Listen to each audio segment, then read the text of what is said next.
وَلُوطًا إِذْ قَالَ لِقَوْمِهِ، اور لوط کو ہم نے پیغمبر بنا کر بھیجا اس حال میں کہ انہوں نے اپنی قوم سے فرمایا أَتَأْتُونَ الْفَاحِشَةَ مَا سَبَقَكُمْ بِهَا مِنْ أَحَدٍ مِّنَ الْعَالَمِينَ، کیا تم ایسی بے حیائی کرتے ہو کہ جو تم سے پہلے آج تک دنیا میں کسی نے نہیں کی۔ انکم لتأتون الرجال شہوة من دون النساء، بے شک تم جاتے ہو مردوں کے پاس شہوت کے لیے عورتوں کو چھوڑ کر۔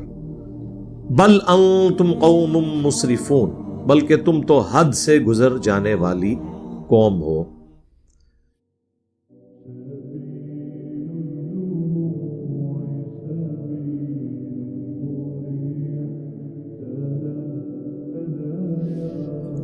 حضرت لوط علیہ السلام کا ذکر قرآن حکیم میں کئی ایک مقامات پہ ان کی قوم کے تفصیلی حالات آئے ہیں۔ ان میں سے ایک مقام سورۃ الاعراف بھی ہے۔ یہ حضرت ابراہیم علیہ السلام کے بھتیجے تھے۔ سورۃ العنکبوت میں آیا کہ ایک لوط ان پر ایمان لے کر آئے، ابراہیم علیہ السلام پر۔ اللہ تعالیٰ نے انہیں پیغمبر بنا کر سدوم کی بستی کی طرف بھیجا۔ یہ آج بھی بستی موجود ہے، لیکن تباہ شدہ حال کے اندر۔ اردن اور فلسطین کے درمیان اس ٹریک میں یہ بستی آتی ہے۔ اس کے کھنڈرات اور جو عذاب کے اثرات وہ ابھی تک وہاں پر موجود ہیں۔ اس کی ویڈیوز یوٹیوب کے اوپر ریئل ٹائم موجود ہیں، جس نے دیکھنی ہو وہ دیکھ سکتا ہے۔ انگلش میں ہم سڈوم، کیونکہ وہ ڈی یوز ہوتا ہے، سوڈومی کی ٹرم اس عمل کے لیے ہے۔ ہومو سیکچولیٹی بعض لوگ اس کے لیے لواطت قوم لوط کی وجہ سے استعمال کرتے ہیں، بل یہ سارے الفاظ اس کے لیے استعمال ہوتے ہیں، اور اس کا ذکر تورات کے اندر بھی موجود ہے۔ حضرت لوط علیہ السلام پر صرف ان کی 2 بیٹیاں ایمان لے کر آئیں، ان کی اپنی بیوی بھی کافرہ تھی، وہ بھی قوم کے ساتھ برباد کر دی گئی۔ کوئی ان پر ایمان نہیں لے کر آیا سوائے 2 بیٹیوں کے۔ ان کی قوم جو ہے وہ مردوں کے ساتھ بدفعلی کے کبھی گناہ کے اندر مبتلا تھی، جس کی باقیات آج کل آپ کو مدارس میں، بعض کالجز یونیورسٹیز کے ہاسٹلز میں بھی نظر آتی ہیں۔ اور اس حوالے سے میں کافی دفعہ بول چکا ہوں، آپ کو پتہ ہے جب وہ مفتی عزیز صاحب کی ویڈیو لیک ہوئی تھی، اس کانٹیکسٹ میں بھی قوم لوط کا عمل مدارس کے اندر، یہ آپ یوٹیوب پہ لکھیں، لاکھوں لوگوں نے وہ ویڈیو دیکھی ہے۔ مسند احمد میں حدیث ہے، مشکات میں بھی یہ ساری احادیث موجود ہیں۔ آپ کو کتاب النکاح چیپٹر میں یہ احادیث مل جائیں گی اینڈ پہ جا کے، اور کتاب الحدود چیپٹر جو مشکات کا ہے، جس میں گناہوں کی سزا کیا ہے مختلف گناہوں کی، اس کانٹیکسٹ میں بھی آپ کو یہ ساری احادیث مل جائیں گی۔ پرائمری بکس مسند احمد، جامعہ ترمذی کے اندر تفصیل کے ساتھ یہ احادیث موجود ہیں۔ مسند احمد میں حدیث ہے کہ ایسا شخص ملعون ہے جو یہ بدفعلی کا عمل کرتا ہے، چاہے وہ مرد کے ساتھ کرے خواہ وہ عورت کے ساتھ۔ اور جامعہ ترمذی کے اندر حدیث موجود ہے کہ اللہ تعالیٰ ایسے شخص کی طرف نظر رحمت نہیں فرماتا جو مرد کے ساتھ یا کسی عورت کے ساتھ، خواہ وہ اس کی بیوی ہو، اس طرح کا عمل کرے۔ جامعہ ترمذی اور ابو داؤد کے اندر موجود ہے کہ ایسے لوگوں کی سزا یہ ہے کہ فاعل اور مفعول دونوں کو قتل کر دیا جائے اگر وہ بالرضا کر رہے ہیں، اور اگر ظاہر ہے کہ بالجبر ہوا ہے تو پھر صرف فاعل کے ساتھ یہ معاملہ کیا جائے گا۔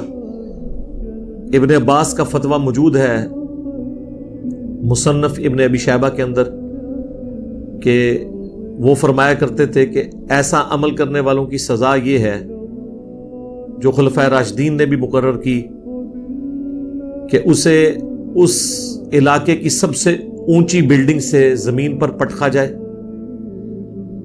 مر جائے تو ٹھیک، اور اگر زخمی حالت میں ہو تو پھر پتھر مار مار کر اسے ہلاک کر دیا جائے۔ یہ اس کی سزا ہے۔ کتنی سخت سزا ہے، آپ اندازہ کریں اس عمل کی۔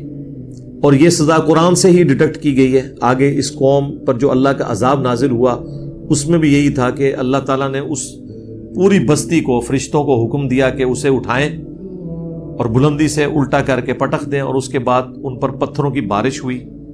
آج بھی سائنٹیفکلی یہ چیز ثابت ہے کہ وہاں پر ایک آتش فشاں پہاڑ پھٹا تھا جس سے لاوا اور پتھر نکلے تھے، جس سے وہ قوم تباہ کر دی گئی. ظاہر ہے اس کی سائنٹیفک ریزن تو ہوتی ہے، اللہ تعالیٰ کی طرف سے جو زلزلے کی شکل میں عذاب آتا ہے یا چنگھاڑ کی شکل میں آتا ہے یا تیز ہوا چلنے کی شکل میں آتا ہے، اس کے لیے کوئی نہ کوئی سائنٹیفک ریزن تو ہوتی ہے. اللہ تعالیٰ ایکٹیویٹ کرتا ہے ان چیزوں کو. بہرحال اس چیز کو مانتے ہیں کہ ایک بستی تھی، آج بھی ان کے جو فاسلز ہیں وہاں پہ موجود ہیں. ایون جو لوگ گھروں میں ہیں وہ اوندے منہ اسی طریقے سے پڑے ہوئے ہیں، آج بھی اسی حالت میں وہ پتھر بن گئے ہوئے ہیں. وہ ساری ویڈیوز اویلیبل ہیں ریئل ٹائم. وہ صدوم کی بستی ہے. انگلش میں اس عمل کو سوڈومی کہا جاتا ہے. آپ گوگل پہ جا کے لکھیں تو آپ کو وہ قوم صدوم کے بارے میں سب کچھ مل جائے گا، کیونکہ یہ تورات کے اندر بھی اس واقعے کا ذکر موجود تھا. لہذا یہ یاد رکھیں، دنیا میں جتنی بھی اخلاقی برائیاں ہیں، ان کے لیے جتنی ٹرمز ہیں وہ الہامی کتابوں سے ہی ڈیوائز کی گئی ہیں، اور جتنی اخلاقی اچھائیاں ہیں ان کے لیے جتنی ٹرمز ہیں وہ بھی الہامی کتابوں سے ڈیڈکٹ کی گئی ہیں. کیونکہ انسان اخلاقی قوانین نہیں بنا سکتا. مرد بنائیں گے تو اپنے حقوق کی بات کریں گی، عورتیں بنائیں گے تو اپنے حقوق کی بات کریں گی. اللہ تعالیٰ اخلاقی قوانین خود بناتا ہے. اور یہاں پر بھی اللہ تبارک و تعالیٰ نے اس قوم کا ذکر کیا تاکہ لوگ اس برائی سے بچیں. اب جب حضرت لوط علیہ السلام نے ان کو کہا کہ تم جو اللہ تعالیٰ نے عورت یعنی بیویاں بنائی ہیں ان کی بجائے تم یہ والا کام کرتے ہو، بل انتم قوم مسرفون، بلکہ تم حد سے بڑھنے والے ہو، تو اس کے جواب میں انہوں نے کیا کہا؟ وما کان جواب قومی، اور ان کی قوم کا جواب نہیں تھا الا مگر یہ ان قالوا اخرجوہم من قریتکم، کہ وہ سب کے سب کہنا شروع ہو گئے کہ اس کو جو ہے نا وہ اس بستی سے نکال دو.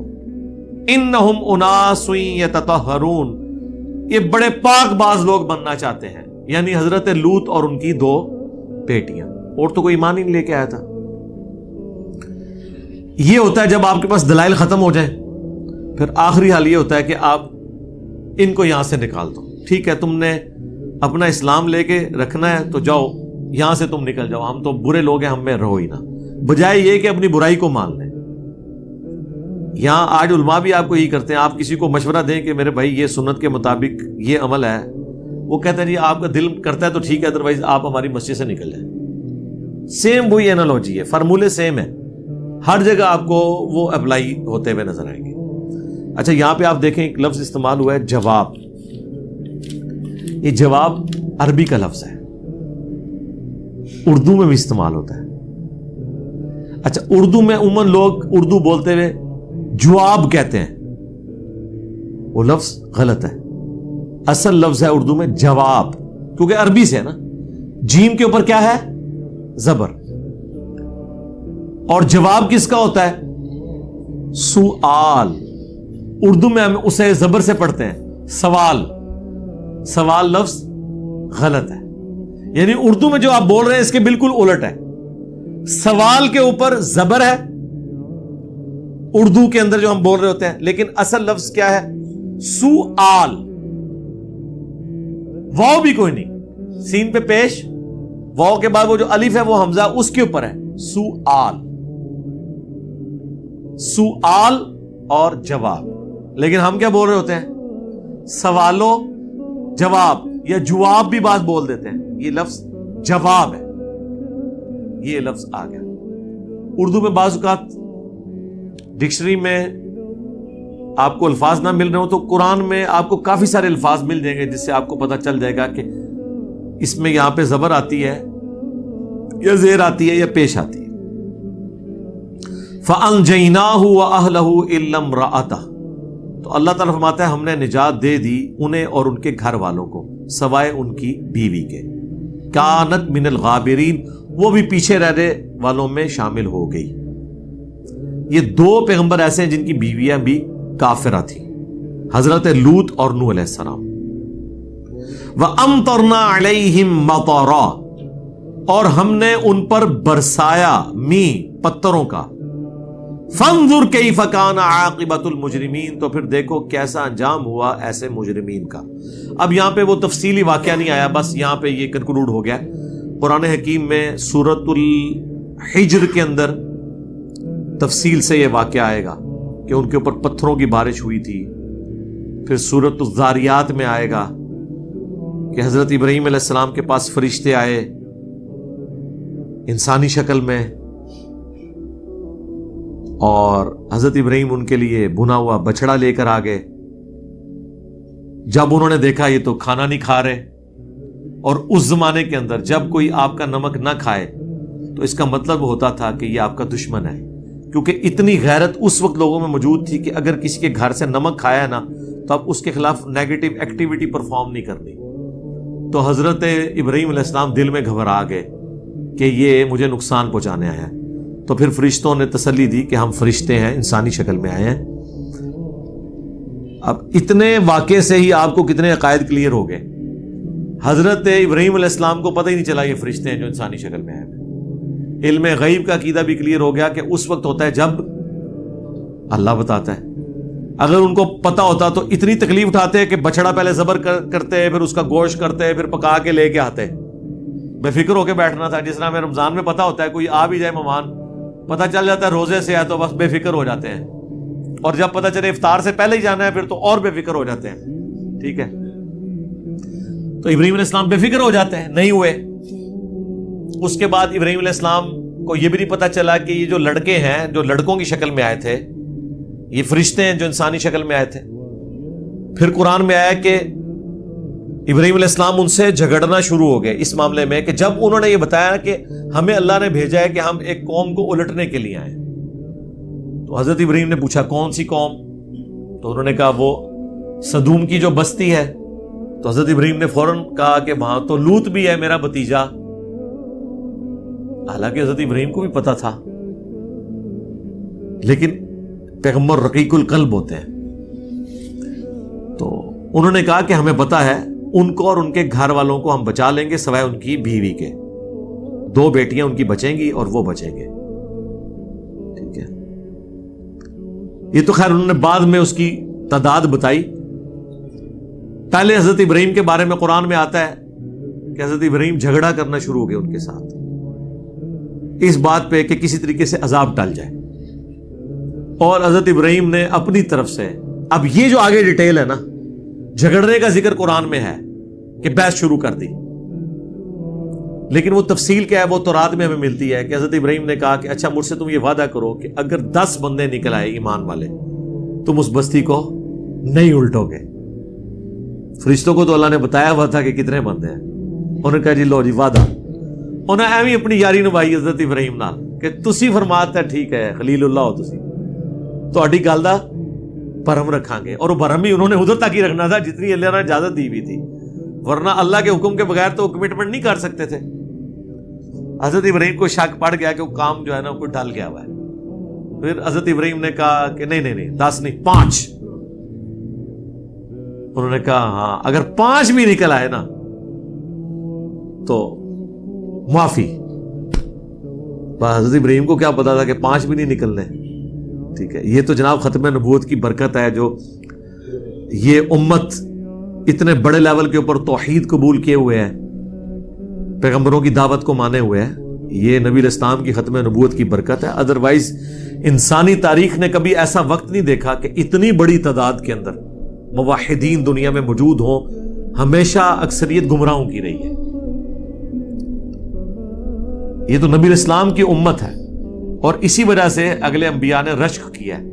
اب مجھے بتائیں اگر لوط علیہ السلام کو یہ پتا چل جائے کہ انجینئر صاحب کے سٹوڈنٹس 20 لاکھ سے زیادہ ہیں جو سبسکرائب کیے ہوئے ہیں تو ان کے لیے قابل رشک بات ہوگی کہ نہیں؟ تو ہم بھی یہ بتائیں گے کہ ہمارا کمال نہیں ہے، یہ ختم نبوت کی برکت سے یہ امت توحید ہے. یہاں پر کتابیں محفوظ ہیں اور اللہ تعالیٰ کا خاص کرم ہے اس امت کے اوپر.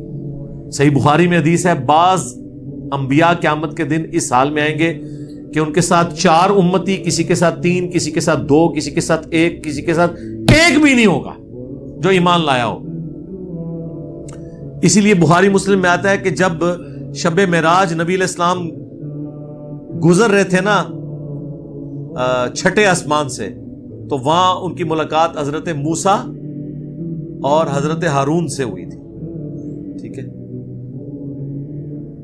اور جب نبی علیہ السلام وہاں سے گزرے تو انہوں نے رونا شروع کر دیا جب اللہ تعالیٰ نے حضرت موسیٰ علیہ السلام کو یہ دکھایا کہ یہ امت محمدیہ ہے اتنی کثرت تعداد میں جو جنت میں جائے گی۔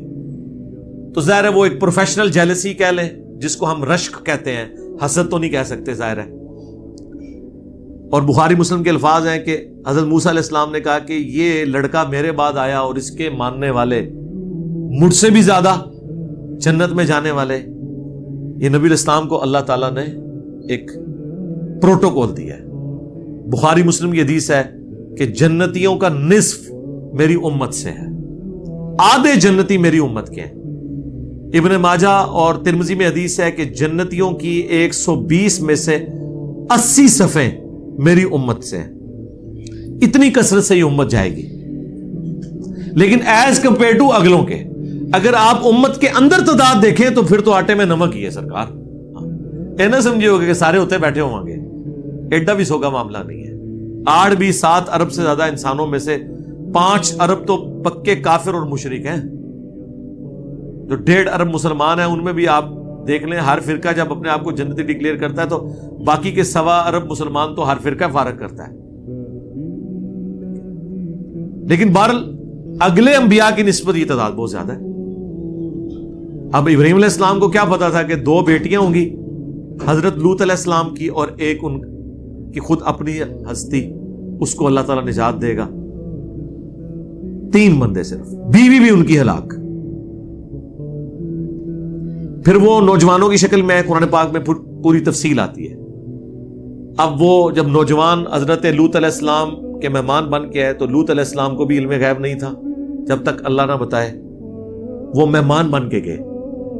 اللہ تعالیٰ نے سنت اڈاپٹ کی ہے نا، وہ قرآن میں پوری تفصیل آئی ہے۔ پھر اس کی مہمان کی شکل میں گئے تو حضرت لوط علیہ السلام نے انہیں گیسٹ کے طور پہ رکھا کہ دوسرے علاقے سے لوگ یہاں پہ کوئی وزٹ کرنے آئے۔ اس جگہ پہ لوگ ٹورزم بہت زیادہ تھی، لوگ دوسرے ملکوں سے سیر و سیاحت کے لیے آیا کرتے تھے۔ تو قرآن میں ذکر ہے کہ جب وہ نوجوان لڑکوں کی شکل میں فرشتے آئے تو حضرت لوط علیہ السلام بڑے غمگین ہوئے کہ کاش آج میرے پاس کوئی ایسا قلعہ، کوئی ایسی جگہ ہوتی کہ میں اپنے ان مہمانوں کو بچا سکتا اپنی قوم کے شر سے، کیونکہ انہیں ڈر پڑ گیا کہ اگر وہ اتنے لڑکوں کو دیکھیں گے تو وہ تو اپنی حاجت پوری کرنے کے لیے یہاں آ جائیں گے۔ اور وہی ہوا، قرآن میں آیا کہ وہ سارے کے سارے جمع ہو گئے، آ گئے۔ تو حضرت لوط علیہ السلام نے بڑے لجاجت کے انداز میں انہیں سمجھایا، مجھے میرے مہمانوں کے سامنے بے عزت نہ کرو، کاش کوئی مضبوط قلعہ ہوتا میں اس کی پناہ لے لیتا، یا کاش شیخ عبد القادر جیلانی ہوتے ایک نگاہ مار کے ہلاک کر دیتے۔ پیغمبر تو یہی کہتے ہیں کہ کاش کوئی قلعہ ہوتا میں اپنے مہمان بچا لیتا۔ تو اس سے آپ کو اندازہ ہو جانا چاہیے کہ بابت شاہی کوئی نہیں، یہ بابوں کی طرف سب جھوٹی کہانیاں منسوب ہیں۔ پیغمبروں کو کوئی ایسی چیز نہیں ملی ہوئی تھی جو یہ نگاہ مار کے تو یہ کر دیں وہ کر دیں۔ تو حتیٰ کہ حضرت لوط علیہ السلام نے کہا کہ کسی کو زیادہ مسئلہ ہے تو یہ میری بیٹیاں ہیں، ان کے ساتھ شادی کر لو کسی نے کرنی ہے۔ انہوں نے کہا کہ یہ ہمیں مشورے اپنے پاس رکھو، تمہیں پتہ ہے ہم کس کام کے لیے آئے ہیں۔ اس وقت پھر فرشتوں نے اب دیکھا نا کہ حضرت لوط علیہ السلام جو ہے وہ ان کا وہ تھریش ہولڈ پوائنٹ کراس کر گیا ہے، ظاہر ہے پریشانی، ٹینشن۔ انہوں نے کہا آپ گھبرائیں نا، ہم اللہ کے فرشتے ہیں، یہ ہمیں کیا نقصان پہنچائیں گے، ان کو الٹنے کے لیے ہم آئے ہوئے ہیں۔ بس رات کے آخری پہر آپ نے اپنے گھر والوں کو اپنے ساتھ لے کے نکل پڑنا ہے، اور آپ کی بیوی جو ہے نا وہ آپ کی اس قوم کے ساتھ شمار کی جائے گی، باقی آپ اپنی بیٹیوں کو۔ پوری قوم میں سے ایک مرد نہیں نکلا، ایک مرد کا بچہ نہیں نکلا جو حضرت لوط علیہ السلام پر ایمان لایا ہو۔ 2 بیٹیاں اور کہا کہ آپ رات کے آخری پہر لے کے نکلیں، ان کے اوپر عذاب آئے گا، ہمیں حکم ہے کہ ہم اس بستی کو الٹیں گے اور ان پہ پتھروں کی بارش ہوگی۔ وہی ہوا، حضرت لوط علیہ السلام اپنی بیٹیوں کو، بیوی کو بھی ساتھ لے کے نکل پڑے۔ ظاہر ہے بندے فیملی کا تو ایک ہوتا ہے نا سلسلہ، اگرچہ انہیں بتا دیا گیا تھا اس نے کو نہیں بچنا، ان کا چلو ایک آخری ٹرائی مار کے دیکھ لوں، لیکن آپ کو پتا ہے کہ موت کے غرغرے سے پہلے پہلے توبہ قبول ہوتی ہے۔ چونکہ اللہ نے عذاب کا فیصلہ کر لیا تھا، اگرچہ اس کی ایگزیکیوشن چند گھنٹے بعد ہوئی، لیکن فیصلہ ہو چکا تھا، اس سے پہلے تو وہ ایمان نہیں لائی تھی، نہ بعد میں اس نے لانا تھا۔ تو حتیٰ کہ قرآن میں یہاں تک الفاظ ہیں کہ ہر بندے کے نام کا پتھر ہم نے مخصوص کیا ہوا تھا اللہ کی طرف سے، جی طے تھا کہ یہ والا پتھر اس بندے کے نام کا ہے، وہ اسی کو آگے لگتا تھا جب وہ آتش فشاں پھٹا، جو پتھروں کی بارش ہوئی۔ اللہم احسن عاقبتنا فی الامور کلھا واجرنا من خزی الدنیا وعذاب الآخرہ، آمین۔ تو بہرحال وہ لے کے نکلے، یہاں تک تو قرآن میں آیا ہے۔ تو رات میں یہ کہ جب وہ جا رہے تھے، بیوی بھی ساتھ تھی، قرآن میں یہ الفاظ آئے ہیں کہ پیچھے مڑ کے نہیں دیکھنا۔ یہ آپ نے اکثر اپنی سٹوریوں میں سنا ہوگا، پیچھے جو مڑ کے دیکھے گا پتھر بن جائے گا، یہ قرآن سے ہی انہوں نے اخذ کیا ہوا ہے۔ فرشتوں نے کہا تھا کہ آپ کو جب چیخوں کی آواز آئے نا، آپ کی قوم کے اوپر عذاب آ رہا ہو، تو آپ نے مڑ کے نہیں دیکھنا، یہ نہ ہو کہ پیغمبر ہے تو دل پسیج جائے، مڑ کے نہیں دیکھنا، کیونکہ وہ عذاب نازل ہو رہا ہے اور عذاب والا مقام ہے۔ آپ نے سیدھا آگے جانا ہے جب تک کہ آپ کو وہ جگہ نہ بتا دیجئے جہاں آپ کا پڑاؤ ہونا ہے۔ تو رات میں پھر یہ ملتا ہے کہ ان کی جو بیوی تھی نا، جب اس نے چیخو پکار سنی تو ظاہر ہے اس کی ہمدردیاں اپنے خاوند کے ساتھ تو نہیں تھی، اس نے مڑ کے دیکھا، ہائے میری قوم۔ بس جب مڑ کے دیکھا تو اس کے حصے کا پتھر اسے لگا، اور وہ پیغمبر کے ساتھ ہوتے ہوئے بھی ماری گئی، کیونکہ اس کے اعمال اور عقائد پیغمبروں والے نہیں تھے۔ آپ بے شک کہتے رہیں کہ جو کچھ بھی ہیں تیرے محبوب کی امت سے ہیں، وہ کہتی رہی کہ جو کچھ بھی ہوں تیرے محبوب کی بیوی ہوں۔ اس وقت تو محبوب لوط علیہ السلام ہی تھے نا، لیکن اس کی چیخو پکار کوئی کام نہیں آئی، مار دی گئی۔ 2 بیٹیاں لوط علیہ السلام کی جو آپ پہ ایمان لائی تھی وہ بچا لی گئی، اور وہ پوری کی پوری قوم ہلاک ہوئی۔ سدوم کی بستی بحر مردار کے کنارے، ڈیڈ سی کے کنارے، آج بھی ان کے اثرات موجود ہیں۔ اسی طریقے سے وہ گھٹنوں کے بل گرے ہوئے ہیں اور اوندے منہ پڑے ہوئے ہیں، ان کی شکلیں بھی ایسی بنی ہوئی ہیں جیسے کوئی ایک ایبرپٹ کسی کے اوپر عذاب آتا ہے۔ پتھروں کی بارش جو ہوئی اس کے نشانات پتھر وہاں پہ موجود ہیں۔ سائنٹیفکلی تو یہ کہا جاتا ہے کہ کوئی آتش فشاں یہاں پھٹا تھا اور اس سے پتھر نکلے اور اس سے یہ قوم ہلاک ہو گئی، لیکن آتش فشاں نے کب پھٹنا ہے سرکار یہ تو آج بھی نہیں پتا ہوتا، صرف یہ کہتے ہیں کہ یہ لیونگ والکینو ہے، کسی بھی وقت پھٹ سکتا ہے، پر وہ اللہ نے تو طے کیا ہوا تھا کہ کس وقت اس کو پھاڑنا ہے اور کس طریقے سے سزا دینی ہے۔ یہی سزا پھر اسٹیبلش ہوئی خلفائے راشدین کے ہاں، جو کوئی برا عمل کرے تو وہ اسی کو امپلیمنٹ کرتے تھے، جو مصنف ابن ابی شیبہ میں صحیح سند کے ساتھ ہے، مشکات میں بھی کتاب الحدود چیپٹر میں مل جائے گا، کہ بلندی سے گرایا جائے، کیونکہ اس بستی کو بھی اٹھایا گیا تھا، پھر الٹا گیا تھا، اور پھر پتھروں کی بارش سے ان کو نیست و نبود کر دیا گیا تھا۔ یہ عذاب ان پر اللہ تعالیٰ کی طرف سے آیا۔ میں نے تفصیلی گفتگو اس لیے کر دی تاکہ جو سکیٹرڈ فارم میں مختلف آیات قرآن حکیم میں مختلف جگہ موجود ہیں، اب جب دوبارہ یہ ذکر آئے گا تو آلریڈی یہ قرآن کلاس کے اندر میں نے کراس ریفرنس کے طور پہ ساری وہ آیات ڈسکس کر لی ہے۔ بعض جگہ ذرا تھوڑا ذکر ہوتا ہے، بعض جگہ زیادہ ہوا ہوتا ہے، کچھ حصہ تورات میں مل جاتا ہے، کچھ قرآن میں، کچھ احادیث کی کتابوں میں۔